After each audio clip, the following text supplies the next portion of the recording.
A lot of people hit 40, 45, 50 years old and they think to themselves, man, it's too late for me. I've been drinking for far too long. I can't tell you how many people I've met who have said that and then they've ended up turning it around at the end. I'm not talking about just quitting drinking. In fact, that's the easy part. What I'm talking about is building a life that is actually worth living. So if you're sitting there thinking it's too late, what's the point? I know that I've failed multiple times. I'm telling you right now, it's not. It's not even close. Now is your time to actually change. In this video, I want to show you what it really looks like, what sobriety really looks like after the age of 40, how it can be done, and in fact, how it should be done. You're going to gain a lot of insight into the ins and outs of sobriety and ultimately how you can gain that life that you want. Here we go.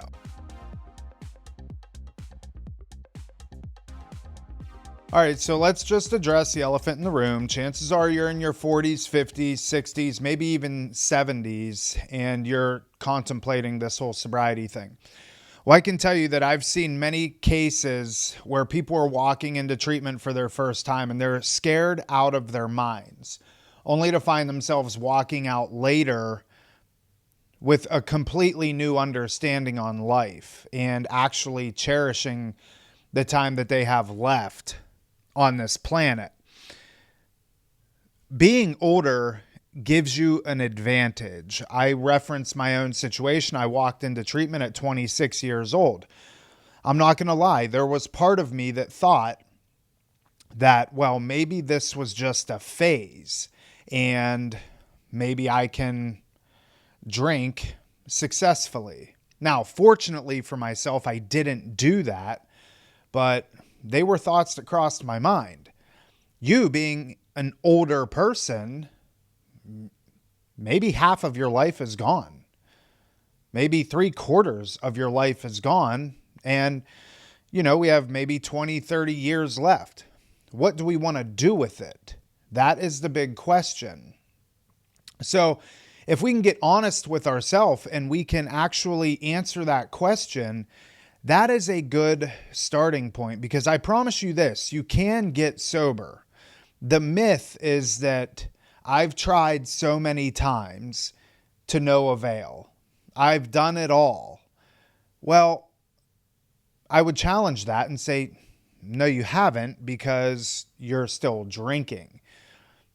It's your own limiting belief that makes you think that you cannot do this. But I will sit here and tell you comfortably that you can. I've seen this happen within thousands of people over the years. And you have to be truthful with yourself. Don't believe the lie that you can't do this.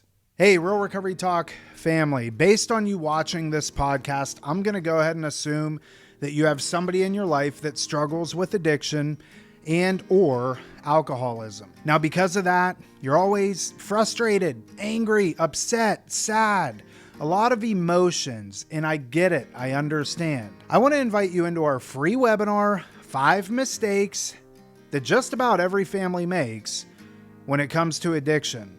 This webinar is 100% completely free via Zoom, hosted by myself. At the end of this webinar, you're going to have a lot more clarity around your situation and a much more clear path moving forward in the things that you should do and shouldn't do. We're covering a lot in this absolutely free webinar. Now, if any of this sounds intriguing to you, please go ahead, click the link in the description, sign up, and I'll see you on the next webinar. Now, let's get back to the conversation.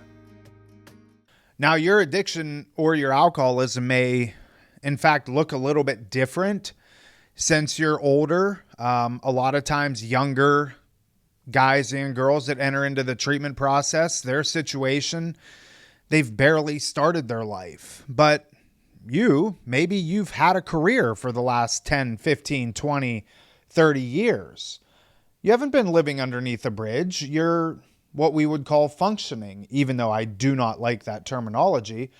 But you've been working, you've been showing up to your kids' events, you've been showing up to the family gatherings, you've been a relatively good employee, or maybe you have employees and you've been a good employer.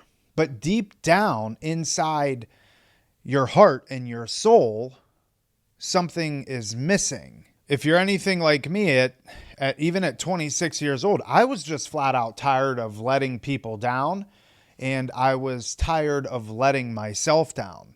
I was really at a fork in the road. Do I want to continue to live this way, or do I want to make a change? And that's a decision that has to be made internally. And again, like I said just a little bit ago, you have to be honest with yourself when asking yourself this question. The hard part is that you've been doing this for so long that you don't even know who you would be without alcohol. Drugs and alcohol have become a part of who we are.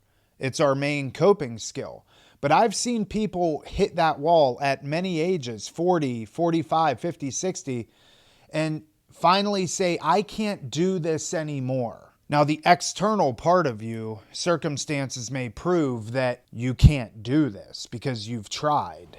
Everyone's rock bottom is a little bit different. I tell people all the time, you don't necessarily even have to hit rock bottom. We don't even know what rock bottom is for you. For some people, it's the doctor's saying that, well, if you keep this up, you're going to die, or your liver's going to fail, or you're going to get wet brain.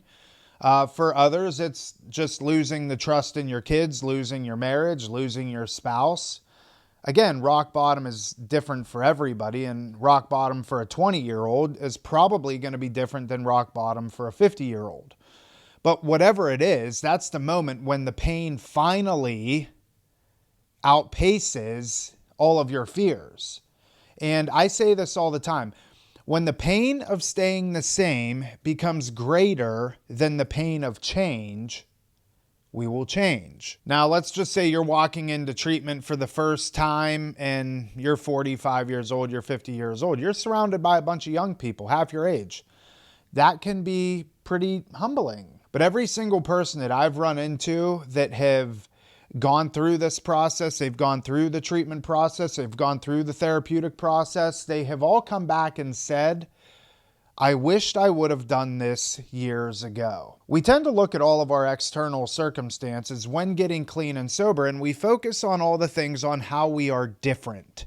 How we're different than this 25-year-old young lady. She doesn't relate. I can't relate to her. She hasn't lived the life that I have lived.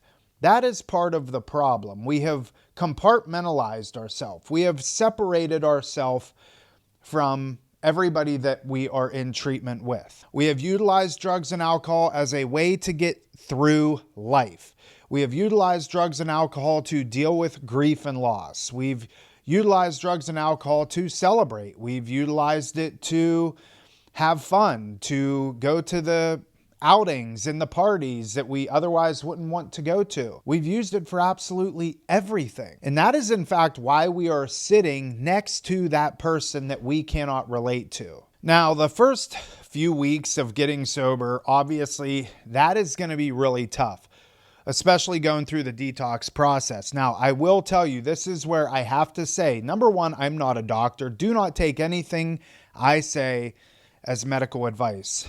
But I will tell you this, if you are detoxing off of alcohol and or benzodiazepines, meaning Xanax, Ativan, Valium, seek medical attention because it can in fact be deadly, and it's something that you have to seek medical attention while detoxing. Point blank, period. Now, once you get through that first few weeks, things are going to start to shift. You're going to notice that you start feeling better, that you're starting to think more clear. You probably have better energy and you're starting to sleep better, so on and so forth. This is the most important thing that I'm going to tell you when it comes to the first few weeks of getting sober. Surround yourself with other people that have done the same thing.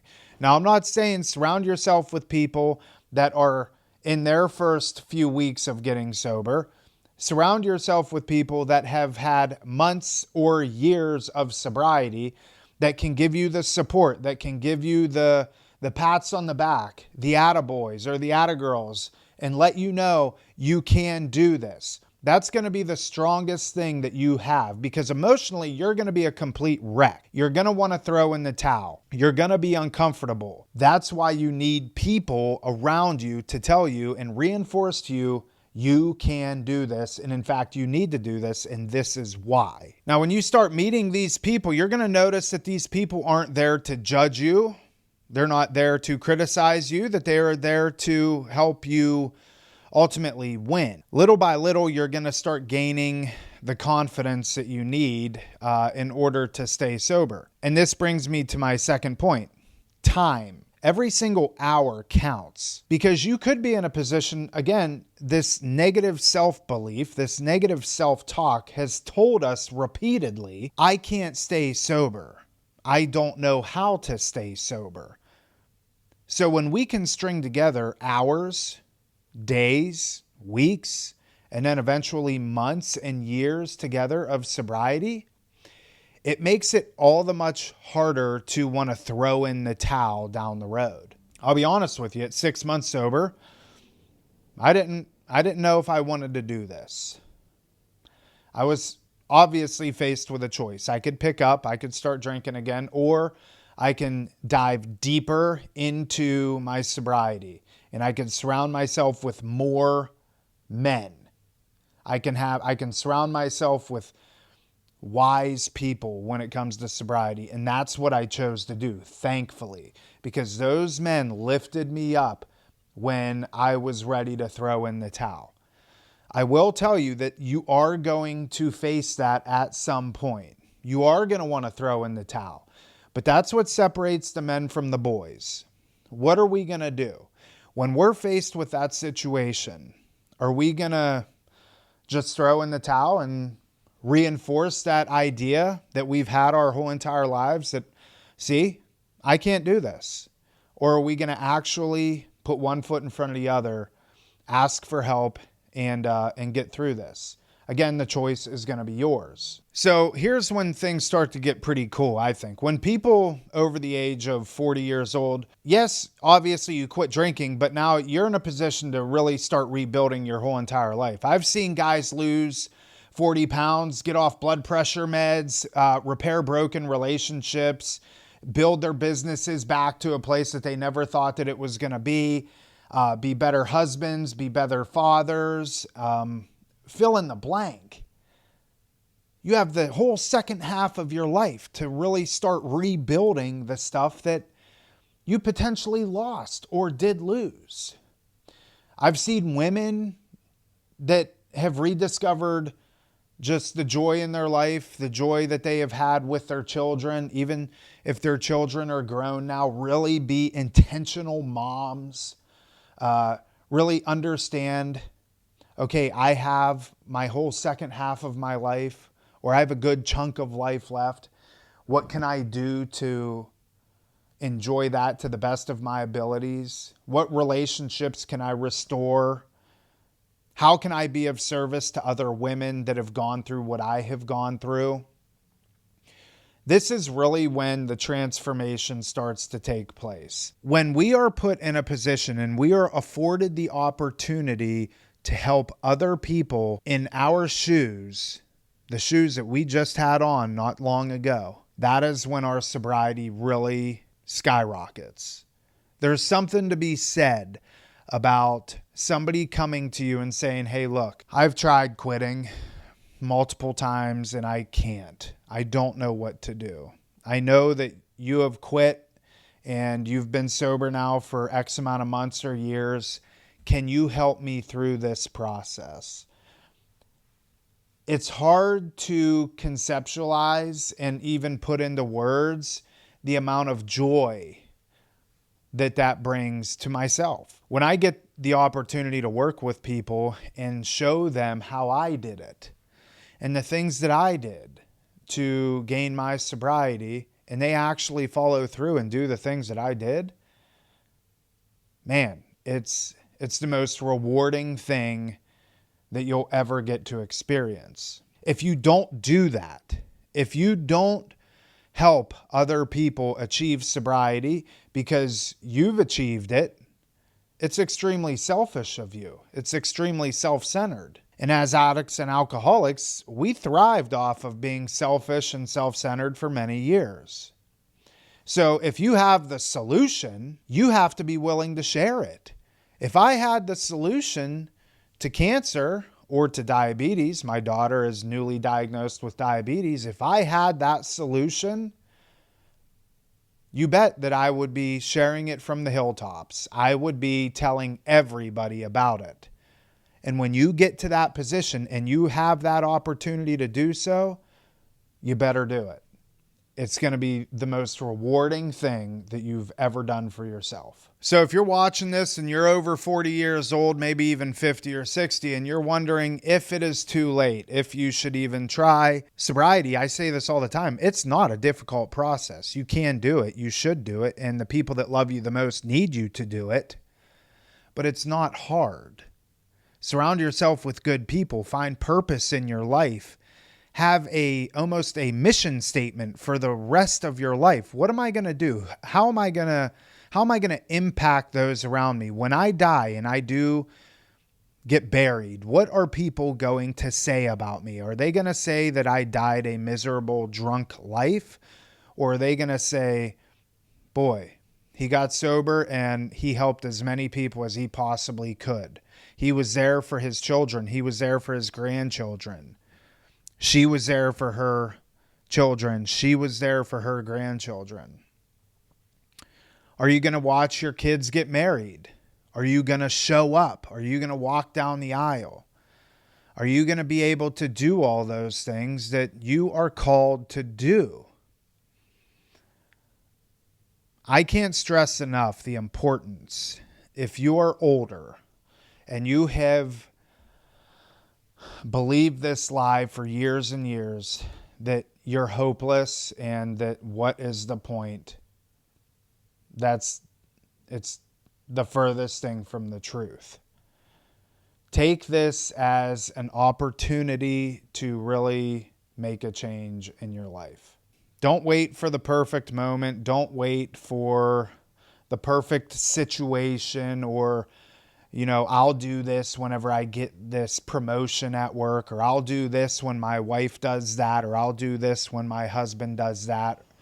Don't fall into any of that, because the reality of it is that the best years of your life are probably ahead of you. In fact, they are ahead of you. But it's minus drugs and alcohol. Don't let that have that much of an impact. Don't let drugs and alcohol have the grip on you that it has had on you for many years. So I hope this helped. Again, if you are over the age of 40, you got this. You can do this. If in fact you want any help, if you want to reach out to myself, you absolutely can. You can email me, tom@realrecoverytalk.com. Again, it's tom@realrecoverytalk.com. I respond to absolutely everybody. And also, if you're a family member or a loved one and you have somebody in your life that struggles with addiction, and as a family member, you don't know what to do, well, I have a free webinar every Tuesday at 4:30 Eastern time. It's 5 mistakes that every family makes when it comes to addiction. So go to realrecoverytalk.com/webinar to sign up for that. And I'll see you on the next video.